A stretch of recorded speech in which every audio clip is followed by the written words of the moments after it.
થોડા પ્રેક્ટિકલ થઈ અને જમીન ઉપર રહીને વાત કરું. તમને એવું લાગતું હોય કે તમને આ બધા વિચારશીલ વાળી જોશે, એના અભિપ્રાયો હશે અને સ્ત્રીના અભિપ્રાયો તમારે સ્વીકારવાય પડશે. અત્યાર સુધી એક જુદી જ વિચારધારાઓમાં, અને પુરુષોને ખબર નહીં એવું કયા શાસ્ત્રોએ શીખવાડી દીધું કે સ્ત્રીઓને કંઈ કહેવાનું નહીં. તમે અત્યારે ધારો કે આ આખી આ સમિતિનો ફંક્શન ને એવું બધું છે, કોઈક બેને પૂછ્યું તમને શું કર્યું, તારે શું કામ છે? પહેલો જવાબ આવે તારે શું કામ છે, બીજો જવાબ એ આવે તને કઈ ખબર પડે છે.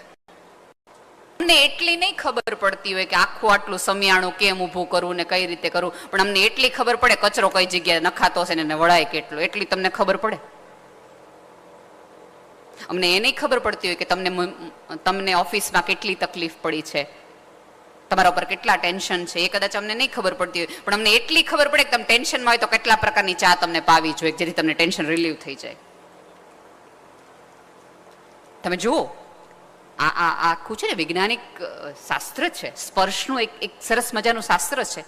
કેમ બાળક રડે ત્યારે માના ખોળામાં છુપાઈ જાય અને માના એક સ્પર્શથી આખે આખું તમારામાં એનર્જી આવી જાય. ઈશ્વરે કુદરતે સ્ત્રીમાં એના સ્પર્શમાં એની આંગળીમાં એવી હૂંફ રાખી છે કે એક આમ એક સાદો પૂરી સમગ્રતાથી હાથ પકડે ને તમને ખબર પડી જાય કે આ તમે મજામાં નથી.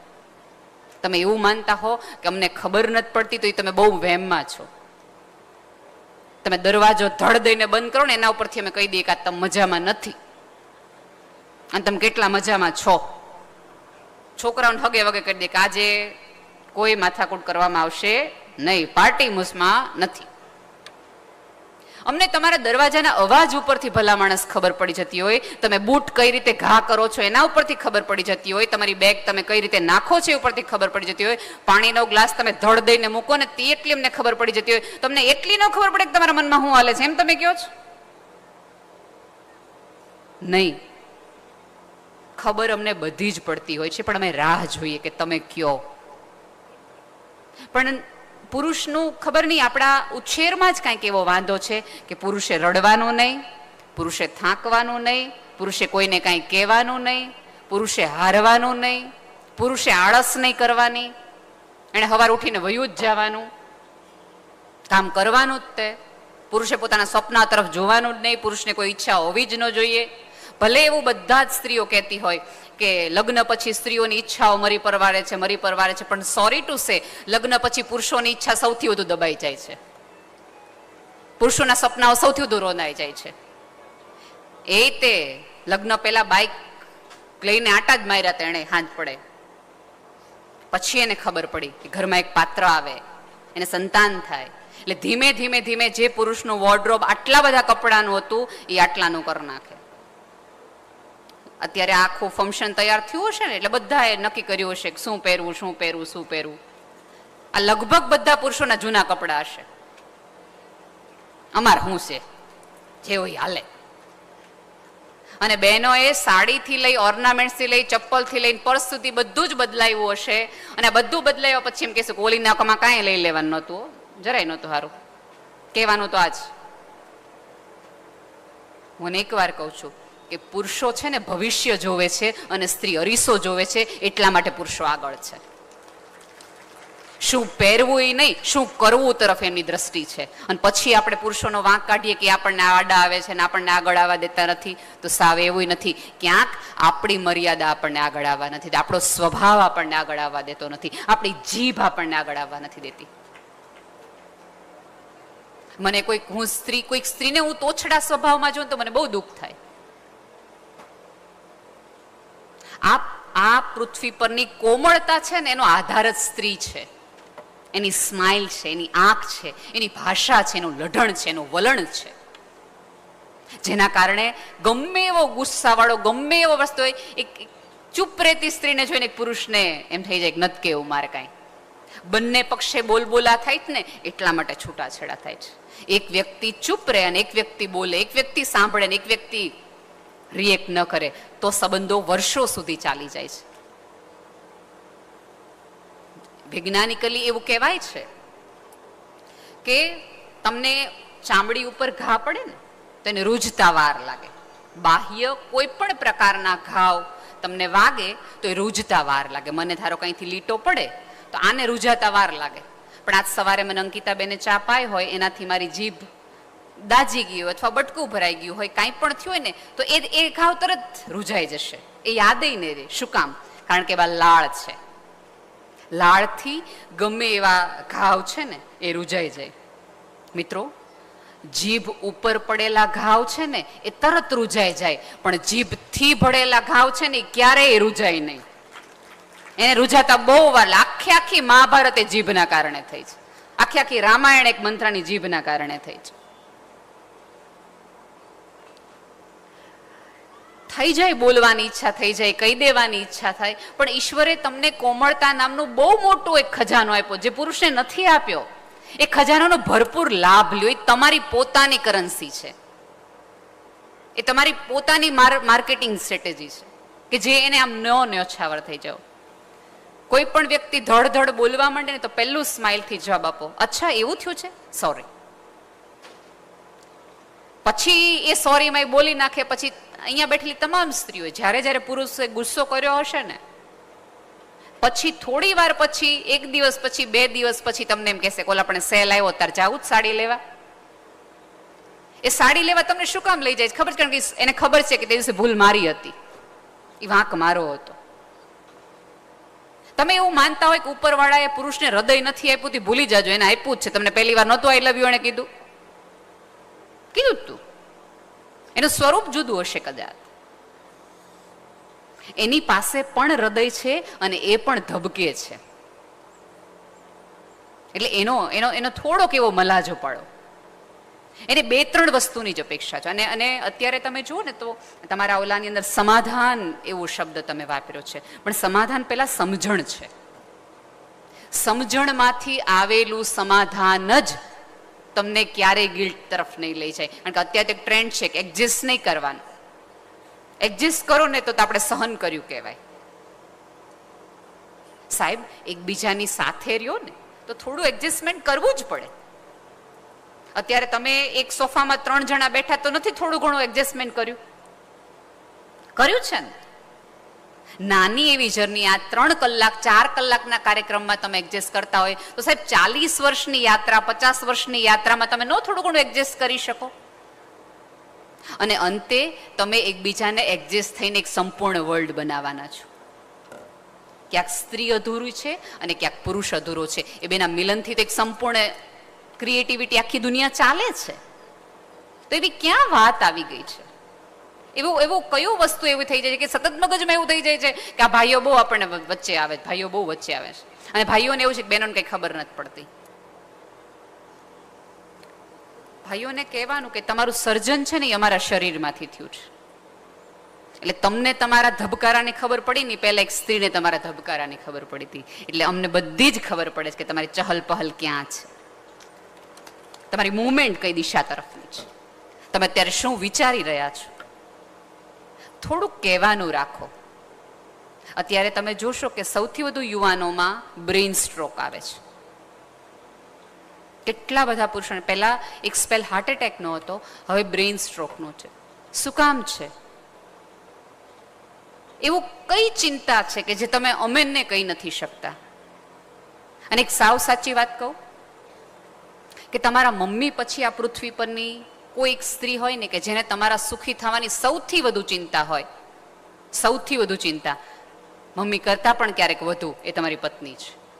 અહીંયા બેઠેલી તમામ સ્ત્રીઓ જે વ્રત કરે છે, જે પાઠ પૂજા કરે છે, એને પૂછજો કોઈ દિન એવું એવી માટે કરીશ કે હું આજીવન જુવાન રહું નહીં. એને પહેલી જ પ્રાર્થના એ કરી હશે કે મારા પતિ 100 વર્ષનો થાય. અમે કેટલા બધા વ્રત તમારી માટે, તો કયા ભાઈઓ અમારી માટે વ્રત કર્યા કે અમે લાંબુ જીવીએ? તમે ક્યારે કીધું હશે કે આને કેમ કાંઈ નથી થતું? તમામે તમામ પ્રકારની પૂજાઓ છે એ તમારા સ્વાસ્થ્ય માટે, ઘરની શાંતિ માટે, તમે જે કામ કરવા જાઓ છો એમાં તમને સફળતા મળે એની માટે, તમારી સમૃદ્ધિ માટે.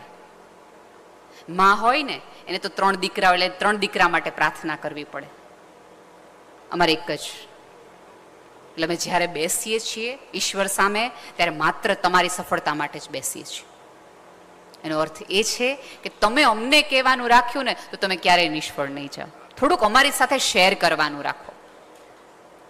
અને ક્યારેક ભાઈઓ શેર એટલા માટે બહેનો નથી કરતા કારણ કે આપણે તરત જજમેન્ટલ થઈ જઈએ છીએ.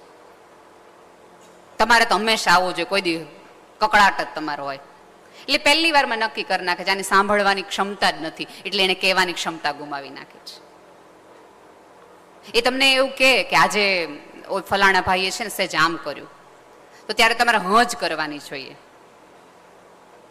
ક્યારેક એને એવું થઈ જાય છે કે નાનો ભાઈ છે વ્યવસ્થિત નથી, એ થોડો આડી લઈને જતો રહ્યો છે, ત્યારે એક ચિંતા સાથે ઘરની વ્યક્તિ તમે છો એટલા માટે તમને એમ કે ના ના ને, ત્યારે આપણે તરત ઉલટા ઘોટે ન ચડી જવાય કે મેં તમને પહેલેથી કીધું હતું કે એવો જ છે, પણ તમને અમે હાર નહોતા લાગતા, અમે તમને એમ થતું કે તમારા ભાઈ છે એટલા માટે. એવા સમયે તમારા પતિને સંભાળો, સાંભળીને એટલું કહેવાનું રાખો કે ક્યારેક બદલાશે, થોડીક શાંતિ તો રાખો, થોડી ધીરજ તો રાખો, તો એ તમારી સલાહે લેશે. પણ અને ક્યારેક અમુક વખતે પુરુષો બધું ઘરમાં એટલા માટે નથી કહેતા કારણ કે એને એવું થાય છે કે હું એક જ ભલે ચિંતા માર્યો, તમે બધા મજા માર્યો, તમે લોકો શાંતિ માર્યો, તમને ન ખબર પડી જોઈએ કે આપણા ઉપર કેટલું દેણું છે, તમને એ ન ખબર પડી જોઈએ કે હપ્તા ભરવા માટે કેટલી મને તકલીફ પડે છે. કારણ કે ઓલું પુરુષને કીધું છે ને કે તારે ઢીલો નહીં પડવાનું, તારે હારવાનું નહીં, તારે રડવાનું નહીં, તારે આજીવન લડ્યા જ રાખવાનું. પછી લડ્યા રાખે ને એક દિવસ બ્રેઇન ના પાડી દે ને એકવાર હાર્ટ ના પાડી દે, ધડાંગ. સો બેટર કે એકબીજાના પૂરક બનો, એકબીજાને સંભળાવવાનું નહીં સાંભળવાનું શરૂ કરો. આપણે તો એકબીજાને સંભળાવવામાંથી જ ઊંચા નથી આવતા. કહી દેવું કીધે કોનું હારું થયું છે, આજ તમે મને કહી દીધું, ધારો કે નેહલબેન તમે જરાય હારા નથી લાગતા, તો શું થઈ જાય, ફેર શું પડે. જે લોકો એક એવી વિચારસરણીમાં માને છે ને કહી દેવું જોઈએ. અને પાછું એક જુદી એક વિચારધારાઓ છે, મારા પેટમાં મેં પાપ નહોતું, મેં સાચું હતું એ જ કીધું હતું, સાચું હતું એ જ કીધું. દરેક સાચું કહેવાની એક રીત હોય અને કહેવું જ જોઈએ દરેક સાચું, એવું જરાય જરૂરી નથી, જરાય જરૂરી નથી. અને ક્યારેક એવું બને કે તમારા પતિ ક્યાંક તમારાથી છુપાવે છે અથવા તો તમને એવું લાગે કે ખોટું બોલે છે. હું સાચે કહું છું કે તમારા પતિને ખોટું ક્યારેક એટલા માટે બોલવું પડે છે કે એમાં આપણો સ્વભાવ ક્યારેક જવાબદાર હોય છે. એમ કે મમ્મીને નહોતો ગયો એવું તમારાથી છુપાવે કે હું નહોતો ગયો. અને જો ધારો કે તમને એમ કે ગયો તો, હા તમારે ન્યા જવાનો ટાઈમ છે, અમને બહાર લઈ જવાનો ટાઈમ નથી, તમને ઘડીક વાર એવું નહોતું કે મારી દવાખાને આવું. એટલે આટલા બધા પ્રશ્નો કરતા એને એમ થાય કે આ કેવું જ નથી. અને પછી તમને એમ થાય કે અમારાથી છુપાવે બહુ, મા દીકરા ઘુસર ફુસર જ કર્યા કરે. એવું કાંઈ નથી, એને કશું જ નથી છુપાવું, એને બધું જ વ્યક્ત થવું છે જો તમે અવકાશ પૂરો પાડો તો.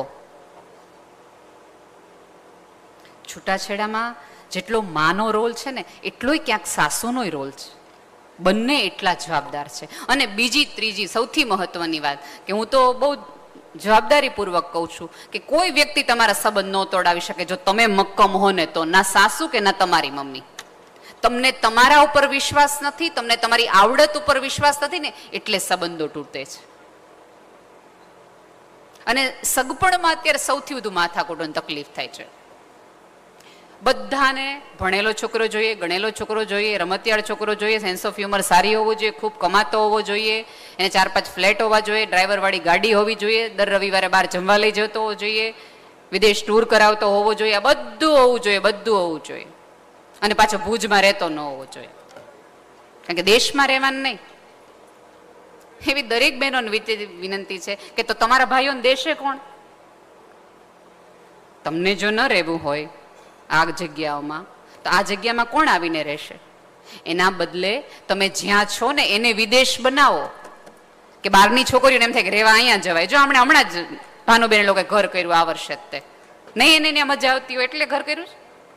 ના, એને ખબર છે આ રૂટ સાથે જોડાયેલા રહેવું જોઈએ. આ ઓલા જોક જેવું છે કે છોકરાની મમ્મી હોય ને એને બહુ જ સરસ છોકરી જોઈએ, રૂપાળી જોઈએ, લાંબી જોઈએ, સંસ્કારી જોઈએ, ભણેલી જોઈએ, ગણેલી જોઈએ, રસોઈમાં આવડત હોવી જોઈએ, ચૂપ રહેતી હોવી જોઈએ, સંસ્કારી હોવી જોઈએ, અમારે 7 પેઢીનું ધ્યાન રાખે એવી હોવી જોઈએ, નિવેદ કરતા હોવી જોઈએ. આટલી બધી ડિમાન્ડ હોય એક છોકરાને મમ્મીને કે છોકરી આવી હોવી જોઈએ. અને છોકરીની એક જ ડિમાન્ડ હોય કે સાસુ ન હોવી જોઈએ. આમાં તમે એમ કહો બેનો બહુ ડિમાન્ડિંગ છે, અમારી એક જ છે કે એ આ એક ન હોય તો આપણે લડી લઈએ. એનો અર્થ એવો છે કે ઘરમાં એક સ્ત્રી હોય તો બીજી સ્ત્રીને સેટ થવામાં તકલીફ પડે છે. જોકમાં હસાઈ તો ગયું, મજા તો આવી ગઈ, પણ એનો અર્થ તો આપણે એવો કાઢવાનો રહે ને. કેમ એક સ્ત્રી બીજી સ્ત્રીને સમાવવામાં મદદરૂપ નથી કરતી? કેમ એક સ્ત્રી બીજી સ્ત્રીને આગળ વધવામાં મદદ નથી કરતી? સાહેબ, આપણે ત્યાં તકલીફ એ થઈ છે કે સ્ત્રીઓને જગ્યા ખાલી કરતા નથી આવડતી. એ આવડવી જોઈએ. થોડું થોડું થોડું છોડવાનું રાખો. આપણે બધું આપણને ચોક્કસ ઉપરવાળાએ જુડો આપ્યો છે અને જુડો આપણે ગાંઠથી મારવાનું હોય, પણ એ જુડાની એક એક ચાવી સમયાંતરે ઓછી કરતી જવી જોઈએ. આજે રસોડાની કરી, કારબારની વસ્તુ લાવવાની કરી, પછી કુટુંબની કરી, પછી રિવાજોની કરી અને પછી સત્સંગ તરફ જવાનું હોય. આ તો પથારીમાં પડ્યા રહીએ ત્યાં સુધી બાને પૂછો, બાને પૂછો. અને પછી બા એવું કે આટલા વર્ષથી આવીશ ને હજી એ નથી ખબર કે આપણા નિવેદ કેટલા થાય. બોલો, પણ તમે કોઈ દિવસ જવાબદારી દીધી? એને પાસે બેસાડીને કીધું? એક વસ્તુ યાદ રાખો, જ્યાં સુધી તમે એવું માનો છો ને કે તમારું સ્થાન છે એ હલી જશે જ્વાને મૂકવાથી, ત્યાં સુધી તમને તમારી જાત ઉપર ભરોસો જ ન હોય. હું છેલ્લે બેસું કે પાછળની લાઈનમાં બેસું, હું નેહલ ગઢવી જોઉં, મને ગમે ત્યાં બેસાડો.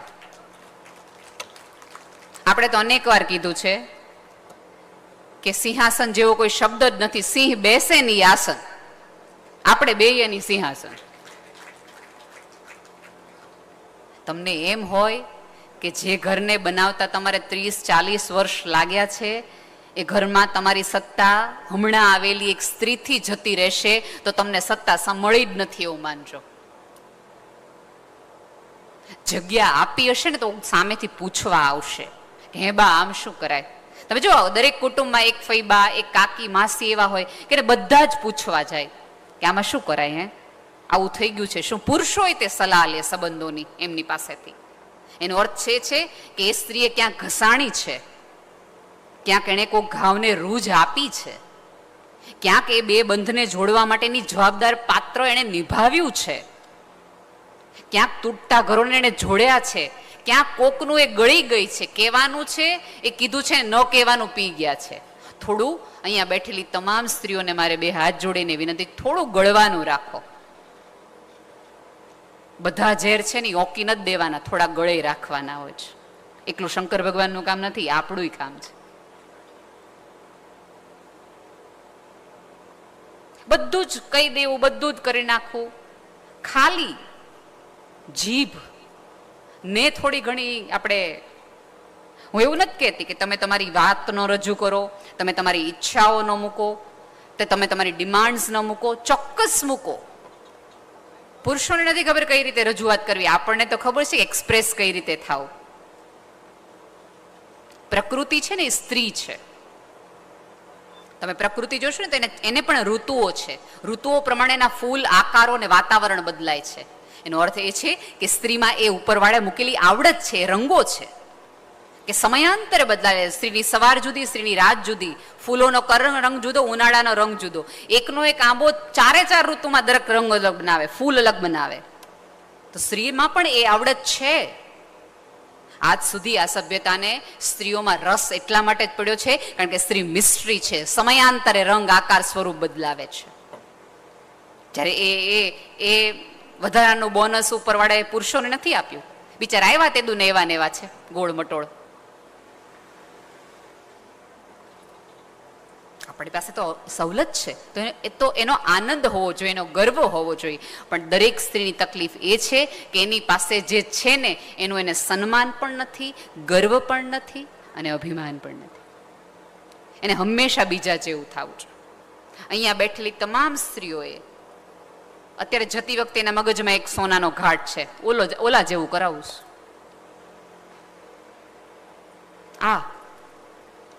કેમ આપણને વિચારો પ્રત્યે આપણે આટલા બધા ઉદાસીન છીએ?